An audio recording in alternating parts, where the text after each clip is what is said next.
What's going on, everyone? Welcome to Mystics Outlook. We got Cardo Dudley Jr. here, Raymond Lyons, Wilson Tarpe Jr. Uh, look, Washington Mystics playing in Las Vegas Aces for what, like the second time in the last week and a half. The Aces take this one 89-77. Cardell, you were in the building. Just your thoughts on how things went down because we saw Washington, have a lead at one point, and then the Aces take care of business. Um, it was another winnable game that uh, they just they they let get away. Started off on fire. Ariel Atkins had 16 in the first quarter, um, clicking on all cylinders right at her high hand. But you knew obviously the chance was going to make a run. It was just a matter of the Missy could kind of weather the storm and just stay consistent, find other ways. As the game went along, they won't gang up on Ariel and just say basically somebody else beat us. And throughout the game, you saw players in spurts kind of come alive, but they couldn't sustain it. Like you might see Maisha Hines Island get going. You might see Dosa hit a couple shots. Shatori hit a couple shots in the second, but no one was able to kind of join the party consistently enough to help the Mystics pull this one out. And once you saw that, it was, Atkins kind of had to really get aggressive, and that's just tough to do against the Chance, man. One player, it's tough for one player to beat that because they have so many weapons. But regardless, in the fourth, they still had their opportunities, and really, honestly, it started at the end of the third where the bad decision making, the missed layups, the defensive lapses started to happen. And then it just carried over into the fourth, man. And that's what you saw. They shot 5 for 13 in the fourth, and missed 4 layups. Four layups. That's 8 points. And that changes things a lot. You know what I mean? Your game plan and who you have in the game, the whole nine. So, this was just, it was a tough loss because you wasted a hell of a performance from Atkins. And they got to find somebody else that want to join the party and be consistent enough to help out because it seemed when the Aces in the second half really locked in and was a little bit more physical and was on point defensively, some of the players were just scared to make a play. It seemed like it really was. And then when they try to force something, it usually turn out bad. Miss layup, a turnover, whatnot. And and then to compound it, the defensive lapses, man. Plum, all-star caliber player, but Tiffany Hayes, I can throw it out there. She's the X factor in this game. That's Tiffany Hayes from early in the career. You know what I'm saying? When the drain and all that, man. 17 points, 5 assists, 4 rebounds off the bench, 6 and 9. That's what I'm saying. Like it's already held enough dealing with the starting lineup. You expect her to get some, make some plays, but not like that. That's starters minutes type production, man. So you getting that for your reserve, and she basically damn near outscore your entire reserve by herself. I mean, it's tough, man. And then you got Asia doing what she do.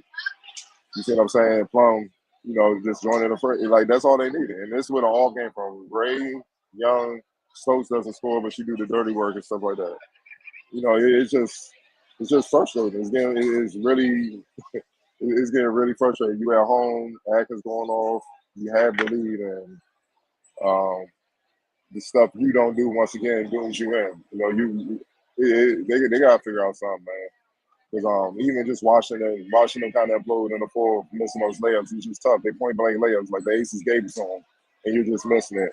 Then you put your head down, falling on the ground, pounding, and the Aces going the other way and one, or offensive putback Asia.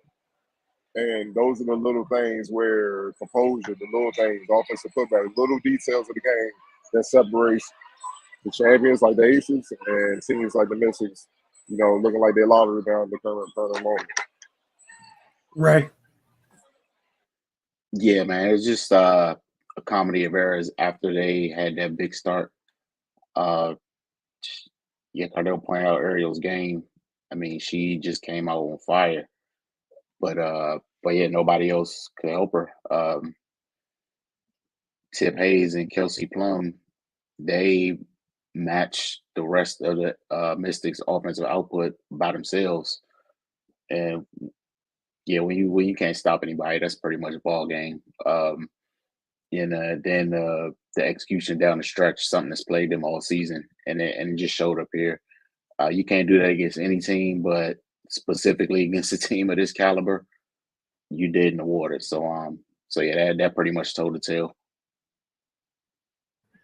Yeah, like you guys said, man, it was just a really tough one for them. Obviously, I'm sure they wanted to go into break, if possible, on a higher note. I know they still got a game on Tuesday against the Fever, I believe, but this is the third matchup against the Aces, and not once can you say you weren't in any of the games. Like you guys said, just it's tough to digest that. Again, it's the reigning champs. And if you're gonna stay in the game that long, you might as well get things done. But the areas in which they struggle, it keeps killing them. Cardell, I know you already mentioned who you had your vote for X Factor, and Tip Hayes did this the last time they played in DC. So I think her season high 17 that she had today, she tied the last time they played the Mystics in DC. She continues to, as Cardell mentioned, she's had a history when she was in Connecticut and Atlanta, bothering Washington, and that's continued. But Cardell, let's start with you in terms of player of the game.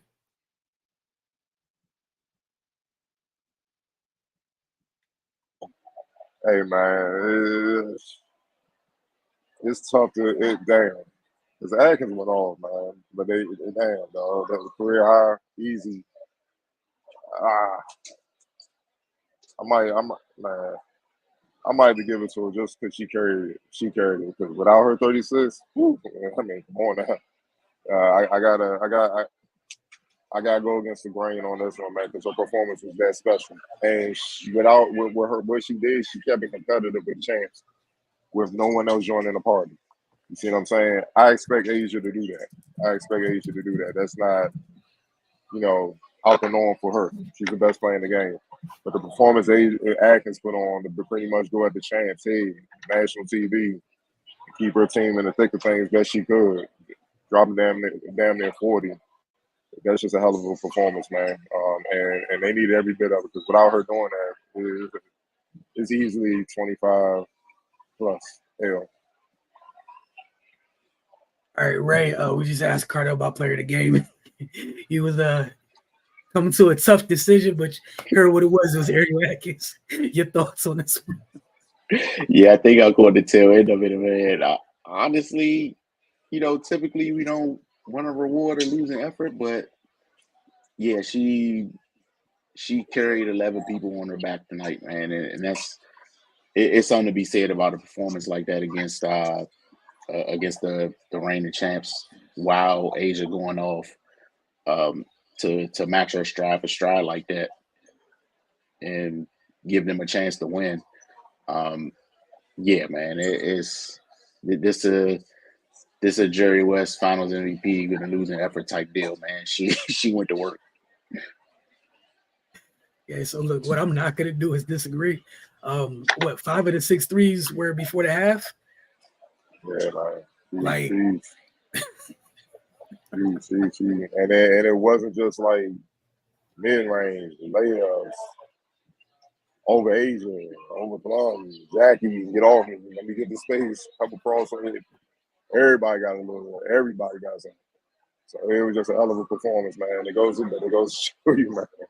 It goes to show you, though. You gotta do the other things. Scoring ain't enough, bro. it most definitely is not. Cardell had his vote for Tip Hayes, his X Factor. Ray, did you have somebody else you wanted to put in that spot, or? No, I mean, like you pointed out earlier, you expect Asia to do what she do. Plum, all-star caliber player. That 17 off the bench is huge. It kind of gave them that separation they needed, and she was pivotal in the comeback. So yeah, you gotta give her a nod. Yeah, again, agreeing with y'all. The dagger 3, the crashing the offensive glass, what she's been doing since she's been on the Aces, is huge. I know sometimes she doesn't get the offensive rebound, but her activity led to some of their offensive rebounds and second chance opportunities. And again, this is the first time Jackie Young struggled against the Mystics this season. You take away Tip 17, It's a different game, man. Like Yeah. it's a totally different game if she doesn't come out and the last time the 17 was needed because Asia had a down game against Washington and Kelsey, when it was in DC. This time Asia and Kelsey go crazy. No Jackie. Well, you got 9 points from Jackie Young and Chelsea Gray. That is not normal. That 17 was everything. Oh, you only got 8 from Alicia Clark. Like that 17 was huge.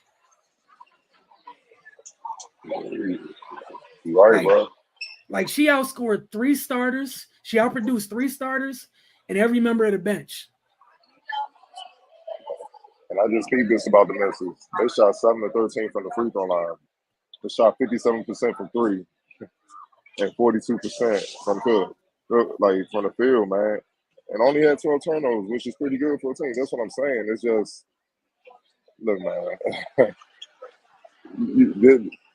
These are the L's, man. These are the L's. You look back and you just shake your head at them because this you had the chance to get a big win, a big time win, and hell of an effort from Atkins, man. But you see what I'm saying, man. Like she literally carried them because take her shooting away from what I just said. The percentage is bad. It's like 30s across the board. They hit 12 threes. She accounted for 6 of them. You talked about what they shot from the floor, and that gives way to, just gives way to what you were saying earlier and talking how many missed bunnies they had in this game. Shying away from the contact. Like it was one play, Asia was the only one back. And then Aisha went at her, and Van Loo, instead of like coming down like 2-on-1 to get the easy basket, she flared out to the 3-point line. And Aisha passed it to her, and I'm like, see, this analytics shit. Of course, she missed the 3. They go back down to 2-on-1, bro. And that's what you get. Asia's not about to run out there. I mean, dog, run, dog. Make her make a decision. Make it tough on her. She make the play, she make the play. But that's easy. Like, go ahead. The percentages are in our favor. I'm going to get the board. And it's going to be a long rebound, so we off to the races. And that's exactly what happened. Man, it's just, man, come on, man. One more game. Like, they're doing this to themselves, man. I don't care how motivated they are. There's too many games like this. It's too many games. And you don't have any room for error because of the injury. Exactly. And again, going back to the level of frustration, it is one thing I know I've said this several times throughout the season. If you were lining up and you just didn't have a chance in hell every night, those are 2 totally different things. Being in each and every game, almost routinely building double-digit leads, and then failing to execute almost in the same manner far too often. It's been what it's been to this point, but it's hard to digest, and you're gonna look back later if they are able to come on the other side and break healthy and whatnot and make a run. You're gonna be relying on, now you have to rely even more on the teams ahead of you when you could have had some wins in your pocket, like on your side, so it wouldn't be as it wouldn't be as frantic. And so that's almost added pressure now because of so many games that were dropped like this. We're gonna see you guys on the other side of the break. I know they play on Tuesday.